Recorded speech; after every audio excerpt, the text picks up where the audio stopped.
Aujourd'hui on se retrouve pour une nouvelle vidéo. Ce qu'on va faire, c'est qu'on va faire une review de la Bambu Lab 1 Mini. Donc c'est une imprimante que j'ai achetée il y a vraiment à peu près un mois.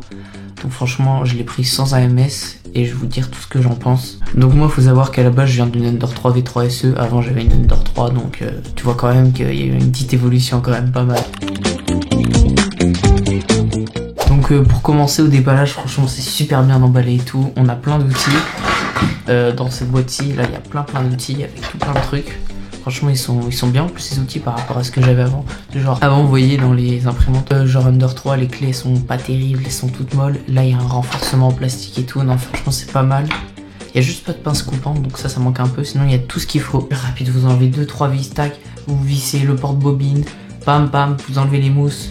Et c'est parti, elle fait une calibration toute seule, elle calibre toute seule, vous l'allumez. Ça c'est incroyable, vous devez vous connecter à 2-3 trucs, à l'application, il y a l'écran tactile, il répond bien. Tac tac, vous rentrez votre mot de passe, ça marche nickel.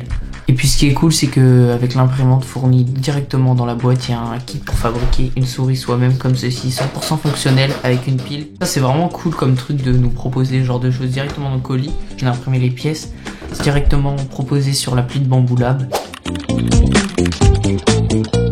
Donc pour parler des caractéristiques de l'imprimante, c'est un plateau de 18 cm par 18 par 18, donc 18 cm3 en clair. C'est pas très gros, c'est ça qui fait que du coup elle est moins chère que la Bambu Lab 1. Et c'est la seule différence en soi avec la Bambu Lab 1, c'est fait que du coup elle soit mini. Du coup sur le design, ce qui se répercute, c'est qu'elle a qu'un axe Z par rapport à la Bambu Lab 1 qui en a deux. Et du coup elle est plus compacte, vous pouvez la mettre sur un bureau, elle prend moins d'espace. Donc aussi n'oubliez pas de vous abonner et de liker la vidéo, on continue. Elle est équipée aussi d'une caméra en 1080p. Bon, on en reparlera de la caméra quand même parce que 1080p hein. Capteur pour savoir si le filament est vide. L'imprimante elle a un poids de 5,5 kg. L'écran il fait 2,4 pouces donc il est assez petit mais franchement il est pas mal quand même. Donc il est tactile, il y a aussi un slot pour mettre la carte micro SD qui est fournie avec l'imprimante, on précise.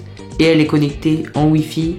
Et donc elle fonctionne avec l'appli Bambu Lab et le slicer Bambu Studio. Elle est aussi capable en théorie d'aller jusqu'à 500 mm/s, mais dans la pratique, vous mettez 300 mm/s, c'est déjà franchement incroyable. 300 mm/s, on dit pas non. Ce qui est cool aussi, c'est qu'elle est équipée d'une petite lampe, donc pour éclairer dans le noir la caméra, c'est cool. Mais bon, comme je vous ai dit, la caméra, voilà, pas fou, pas fou. Elle est aussi fournie avec tout simplement le plateau texturé PEI de chez Bambu Lab qui est vraiment incroyable. Vous pouvez le mettre des deux côtés, ça s'aimante. Franchement, j'adore le plateau, il est trop tard. Juste le plateau déjà, tu sais que c'est une dinguerie. Et le plateau est capable de chauffer donc jusqu'à 80 degrés, la tête jusqu'à 300 degrés. Et aussi, il y a un cutter de filament. Ça permet au moment de changer le filament d'enlever le bout qui a ramolli. Elle fait toute seule, ça aussi ça m'a choqué. Elle est arrivée, pam, elle a coupé le filament. Elle a renvoyé un filament coupé parfaitement le biseau. Alors, déjà, je voulais reparler dans ce que j'ai dit, la caméra. La caméra, comment dire? C'est bien beau de mettre une caméra, mais bon, on peut voir. Là, franchement, la caméra, les timelapse, laissez tomber. Je vous mets un timelapse, vous allez voir pourquoi laisser tomber tout de suite.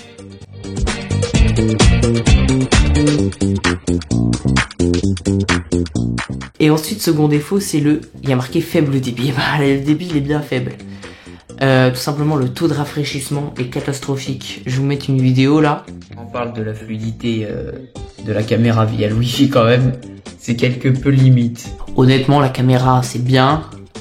Mais elle sert juste à surveiller si ça n'a pas fait n'importe quoi. Voilà, de temps en temps, de loin. Mais c'est pas exploitable comme une caméra pour faire des timelapse très loin de là. Parce que le rendu est inexploitable. Donc bien sûr elle est compatible avec l'AMS Lite que j'ai pas acheté pour une question d'argent, de prix, parce que voilà, ça fait beaucoup. Et puis honnêtement je pense que j'aurais pris l'AMS Lite, j'aurais fait quelques impressions multicouleurs et après j'aurais jamais refait parce que je m'en branle du multicouleur, tu vois. Mais pour les gens qui veulent, franchement je vois le délire, c'est pas mal hein. Qu'on parle du firmware tout simplement fourni avec l'imprimante qui est incroyable, c'est fluide, c'est clair, c'est net, tu vois que Bambu Lab, j'en avais jamais eu mais je comprends pourquoi les gens ils trouvent ça incroyable. Après peut-être que Prusa, on sait pas, on verra. Mais là déjà je clique, tac tac, boum boum, des écrans, des menus, enfin un truc comme sur un téléphone, un truc potable. Et puis t'es sur le slicer, sur le téléphone, tu sectionnes l'impression, tu cliques préparer, t'envoies, bam, ça part sur l'imprimante. Sur le PC c'est pareil. C'est parfait, ça marche via le Wi-Fi, nickel, c'est trop bien. Et en plus ça t'affiche la petite image, la petite icône et tout. Oh, non, franchement, nickel sur ça. là, je viens de couper le filament. Donc l'imprimante a bien détecté qu'il y avait du filament. Elle me propose d'en recharger, de remettre du filament. Et ça marche super bien, c'est super cool. Et je précise que, bon là je vais pas le faire, mais quand la bobine s'en mêle, ça marche aussi super bien. Elle vous propose la même chose, elle vous dit que la bobine s'en mêlée. Donc voilà, super cool comme ça. Puis la vitesse d'impression, faut qu'on en parle aussi. Parce que, elle a une vitesse, franchement, c'est incroyable. Ce qui m'a choqué le plus en fait, c'est le fait que pour une petite imprimante comme ça, non Core XY, 300 mm/s, mais c'est monstrueux. C'est le Benchy, elle le sort en speedboat du coup en 18 minutes. Et le résultat est plus que bluffant. Il est incroyable le résultat. Pareil, parlons du bruit de l'imprimante. Alors, c'est pareil, tu veux lui reprocher quoi? Elle fait que dalle en bruit. Ok, le seul défaut c'est quand elle démarre et qu'elle fait le test de calibration de vibration. Je sais pas si ça se dit comme ça, mais t'as compris. Quand elle se met à vibrer et tout. Bon, là ça fait un petit bruit et tout, un peu chiant. Mais après, elle